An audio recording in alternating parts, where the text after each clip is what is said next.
ರಾಜ್ಯದ ಮುಖ್ಯಮಂತ್ರಿಗಳು ಎಲ್ಲರೂ ಮಾದರಿಯಾಗಿ ಇರಬೇಕಾದವರು. ಆದರೆ ಇದೇ ಸಿಎಂರ ವಾಹನ ಮಾಡಿರುವಂತಹ ಎಡವಟ್ಟಿಗೆ ಮುಖ್ಯಮಂತ್ರಿಗಳೇ ಟ್ರೋಲ್ ಆಗಿಬಿಟ್ಟಿದ್ದಾರೆ. ಇದು ಹೆಂಗಾಗಿದೆ ಅಂದ್ರೆ ಮನೆಯೊಳಗೆ ಹುಳುಕು ಹೊರಗಡೆ ಥಳುಕು ಅನ್ನೋ ರೀತಿ.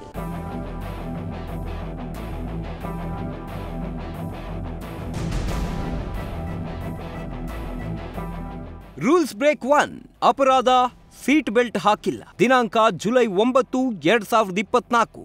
ಫೈನ್ 500 ರೂಪಾಯಿ. ರೂಲ್ಸ್ ಬ್ರೇಕ್ 2 ಅಪರಾಧ ಸೀಟ್ ಬೆಲ್ಟ್ ಹಾಕಿಲ್ಲ. ದಿನಾಂಕ ಮಾರ್ಚ್ 14, 2024. ಫೈನ್ 250 ರೂಪಾಯಿ. ರೂಲ್ಸ್ ಬ್ರೇಕ್ 3 ಅಪರಾಧ ಸೀಟ್ ಬೆಲ್ಟ್ ಹಾಕಿಲ್ಲ. ದಿನಾಂಕ ಆಗಸ್ಟ್ 8, 2024. ಫೈನ್ 250 ರೂಪಾಯಿ. ರೂಲ್ಸ್ ಬ್ರೇಕ್ 4 ಅಪರಾಧ ಸೀಟ್ ಬೆಲ್ಟ್ ಹಾಕಿಲ್ಲ. ದಿನಾಂಕ ಆಗಸ್ಟ್ 20, 2024. ಫೈನ್ 250 ರೂಪಾಯಿ. ಇದು ಜಸ್ಟ್ ಟ್ರೈಲರ್ ಅಷ್ಟೇ. ಇನ್ನು ಟ್ರಾಫಿಕ್ ರೂಲ್ಸ್ ಮೀರಿರೋ ಫೈನ್ ಬೇಕಾದಷ್ಟಿದೆ. ಅದೆಲ್ಲ ಓಕೆ. ಇಷ್ಟೆಲ್ಲ ಫೈನ್ ಯಾರ ಮೇಲೆ ಇದೆ ಅಂದ್ರ ಇಲ್ಲಿ ನೋಡಿ ಸ್ವಾಮಿ.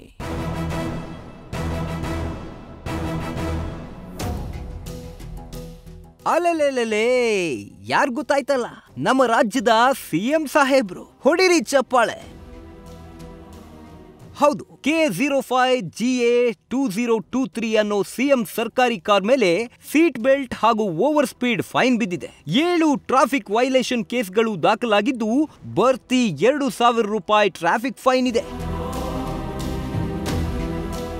ಯಾವಾಗ ಈ ಫೋಟೋ ಸೋಷಿಯಲ್ ಮೀಡಿಯಾದಲ್ಲಿ ವೈರಲ್ ಆಯ್ತೋ ಸಿಟಿ ಜನರು, ಟ್ರೋಲರ್ಸ್ ಆಕ್ಟಿವ್ ಆಗಿದ್ದು ಹೀಗೆ.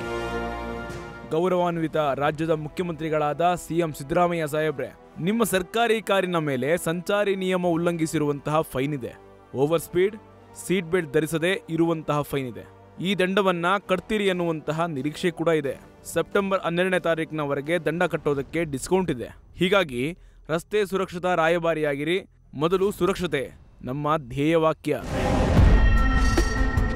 ಏನೇ ಹೇಳಿ, ನಿಯಮ ಪಾಲಿಸಿ ಅನ್ನೋ ರಾಜ್ಯದ ಸಿಎಂ ಸಾಹೇಬ್ರೆ ಹೀಗೆ ರೂಲ್ಸ್ ಮೀರಿದ್ರೆ ಹೇಗೆ ಅಲ್ವಾ? ಟ್ರಾಫಿಕ್ ಫೈನ್ 50% ಡಿಸ್ಕೌಂಟ್ ಇದೆ ಸಾಹೇಬ್ರೆ, ಮೊದಲು ಫೈನ್ ಕಟ್ಟಿ ಅಂತಿದ್ದಾರೆ ಜನರು. Prajwal, news first, Bengaluru. News first, ನಿರ್ಭೀತಿಯಿಂದ ನಿಮ್ಮ ಪರವಾಗಿ.